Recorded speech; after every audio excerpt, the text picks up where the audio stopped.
Welcome. In this video, I will address how to write a proper email message.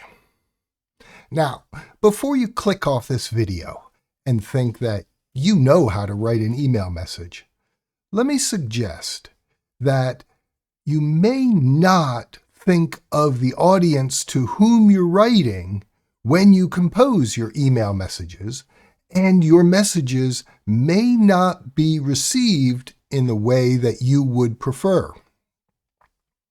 Writing an email message is not dissimilar to writing an academic paper. It requires audience analysis and careful outlining and organization of the arguments that you present in the message. Yes, the email message is often a brief communication, but it still needs to be written well. Let me do my best to try to show you how to write a good email message. Let's get started. I'm going to use a Microsoft PowerPoint presentation to help me keep on track. All email messages, in addition to the body, have three critical components. The subject of the message must be clear, specific, and succinct.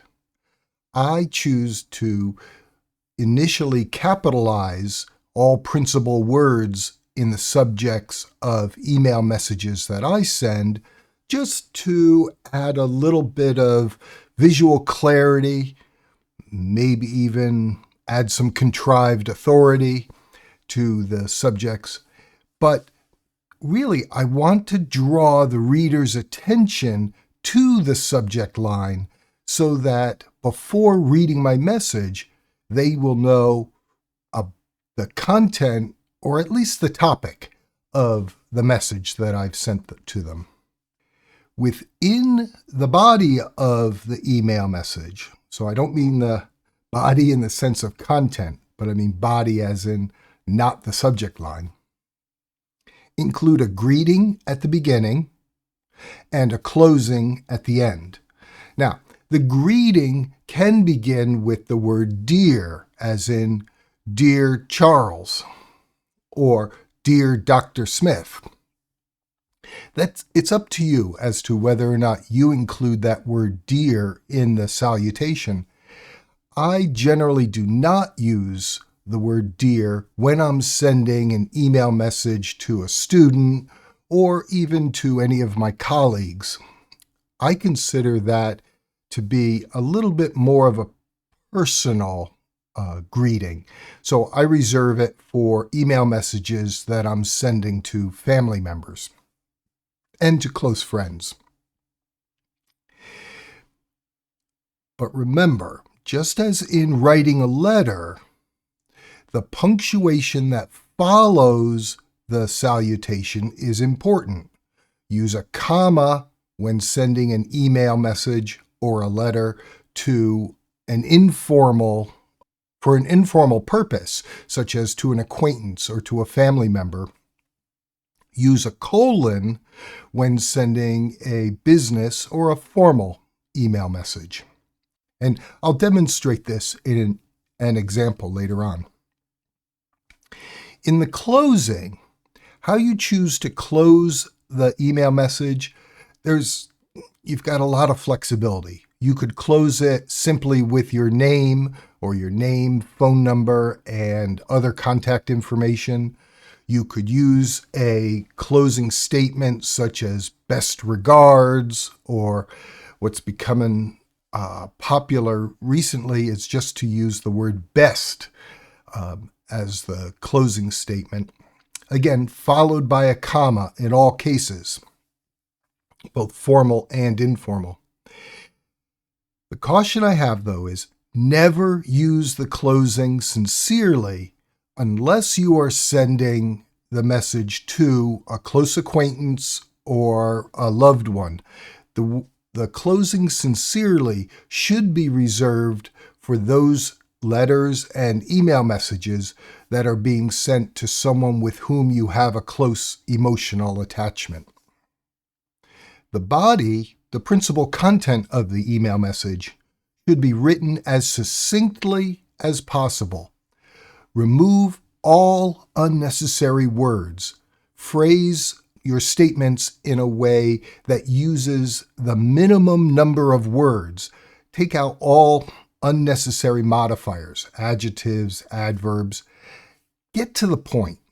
Email is a medium of communication that requires a little bit of careful writing because it's designed for relatively quick communication. Yes, not as quick as a text message, but definitely not as long as a letter or a report. So an email message should be written so that it can be easily and quickly understood. In the first sentence or two of the body, state your purpose. If you're making a request, make the request. Don't bury your request or your statement of purpose deeper into the second or third paragraph, and definitely don't wait till the end of the email message to make your request. If your email message will extend for multiple paragraphs, it is acceptable to use headings to introduce the changes in subtopic within the email message. But I'll caution, if your email message is 3 or 4 or 5 paragraphs long and headings would be valuable to the reader, then email may not be the appropriate medium for communication. The writing of a short report sent as an email attachment might be a better choice. In the body, be sure you include all necessary information. Analyze the audience.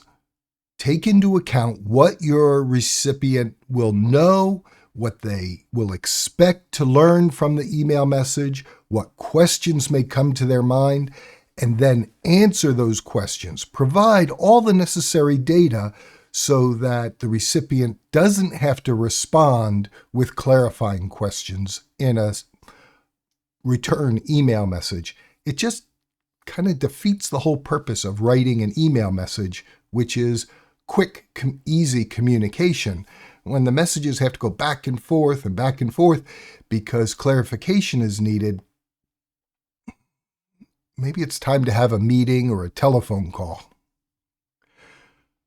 As in all formal correspondence, letters, reports, in an email message, never write in all capital letters. In emails in particular, all capital letters indicate shouting. Be really cautious of making font changes within the document. For example, the use of italics or bold, underlining, different size letters. Not all email applications will interpret these commands in the same way. In fact, I use an email application that disables all of these functionality so that any email messages I receive are just straight ASCII text. And I draft my email messages to others in the same way, just in case they're using an email application that can only display text and not the other attribute characteristics. Don't use emoticons or emoji. Now, an emoticon here is in the first example where I've used a colon, a hyphen, and a closed parentheses to indicate a smiley face. An emoji is one of the graphical characters that have become popular, particularly because of text messaging in the last couple decades. These are perfectly fine when sending an email message to a friend, but I'm betting you don't send email messages to your friends. You probably text your friends or reach them through some social media application. The use of emoticons and emoji in formal, proper email messages can convey a degree of informality that would be inappropriate for the message that you're sending. Remember that email is principally a means of formal or semi-formal communication. Carefully edit and proofread your email messages before transmitting them. Just as you would proofread your academic papers, proofread your email messages to make sure they are as direct, as complete, but as succinct as possible, and do not include spelling or grammatical errors that just could lead to potential embarrassment. And keep a copy of all your formal email messages. I choose to store my important email messages in Evernote because Evernote is my go-to application for storing of all digital files. But always save the important messages, especially communications between you and your professors. Your professors will probably save a copy of the messages also, at least through the end of the semester. But you should save them so that you have ready access to the specific instructions that your professors may send back to you in a return email message. Now be cautious.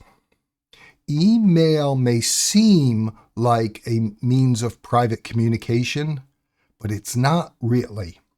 Any email transmitted via the internet can be intercepted by a third party while the message is in transmission.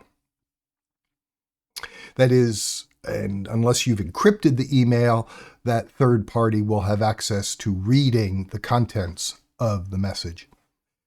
But it's also important to remember that almost all corporations, and definitely all universities, will retain copies of all email messages that transit through the organization's email system.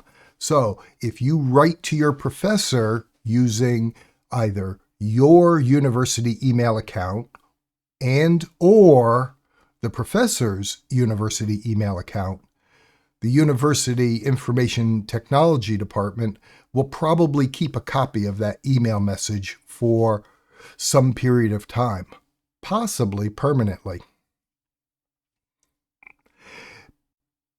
Also be aware that it's very easy to misaddress an email message. I would bet, as a current college student, you're facile with the sending of SMS messages. Because these messages are sent in conjunction with the contact list installed on your phone, it's pretty easy to send your message to the correct recipient. That's not true of email messages when you have to type the email address. So be aware, some email addresses may include a period, or they may have digits included within the addressee's name. And many domain names, the part of the address that comes after the @ symbol, can appear fairly similar. Make sure you spell those correctly also. Avoid sending messages using blind carbon copy or the reply all function. These courtesy copies that can be sent with BCC can be identified by the recipient. In some email applications, can detect that the message was sent to blind addressees, and that can be perceived as a bit rude because the recipient now knows that while they may have been a primary addressee on the message was also sent to other people, even if they can't tell who the other people are. And I really hate the reply all option that's built into modern email systems. They tend to get misused, not intentionally, but misused accidentally when recipients of a message that was sent to a group of addressees then reply, intending to send the reply back to the source of the message, but instead reply all, and thereby sending their message to everyone that was on the initial distribution list. Be really careful of that. Now, after the closing of your email message, you will want to include some type of a signature element. It could be as simple as your name, or it could include your telephone number, your SMS address or addresses, and maybe even your postal address or the name of your company. What you choose to include in the signature element is generally up to you. But I do recommend including at least one other means of contacting you other than just email. So, for example, in my signature element, I'll include my name, my position within the university, the department in which I work, the university's name, my phone number, and my other means of receiving messages. I subscribe to a number of messaging services because I like to travel abroad, and some of them are easier to use when I'm on the road. Here are examples of some signature elements. The first one, a personal signature, is just the person's name and email address.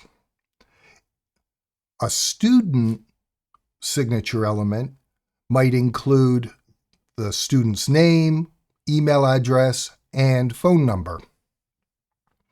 Whereas a business signature element might include the person's name, title, name of the company, email address, and phone number.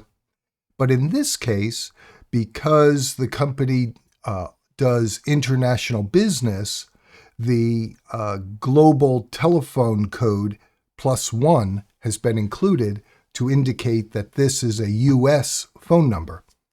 Every country in the world has a country code that's part of the phone number, which allows international telephone calls and text messages. One of the challenges that I have had for many years is trying to understand student requests that are sent via email. Here's an example of a student requesting an extension to an assignment due date. And in the next slide, I'll take this apart and I'll show you why I think this is a good email message. Often, I'll get email messages from students asking for an extension on the next assignment.